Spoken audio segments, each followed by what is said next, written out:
భారతీయ stock మార్కెట్లు శుక్రవారం అయితే ఆల్ టైమ్ హైలో ముగిశాయి. మనం చూసుకున్నట్లయితే బీఎస్సీ సెన్సెక్స్ అయితే 969 పాయింట్లు పెరిగి 71,483 వద్ద స్థిరపడింది. ఇక ఎన్ఎస్సీ నిఫ్టీ విషయానికి వస్తే 273 పాయింట్లు పెరిగి 21,456 వద్ద స్థిరపడింది. ముఖ్యంగా ఈ రోజు అయితే ఐటీ స్టాకుల్లో అయితే భారీ జంపు కనిపించింది.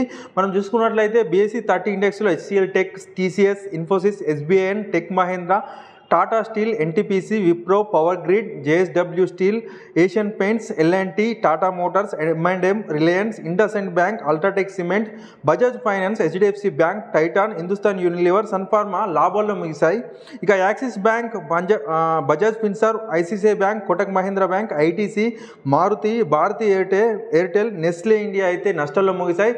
మొత్తానికి అయితే స్టాక్ మార్కెట్లు అయితే ఆల్ టైమ్ హైని అయితే టచ్ అయ్యాయి. ముఖ్యంగా ఐటీలో అయితే భారీ జంపు కనిపించింది. దీనికి ముఖ్య కారణం ఏంటంటే యుఎస్ఏకి చెందిన అయితే ఎఫ్డీఐ, అంటే మనకు ఇండియాలో ఆర్బీఐ ఎట్లనో యుఎస్ఏలో అయితే, అమెరికాలో అయితే ఎఫ్డీఐ అట్లా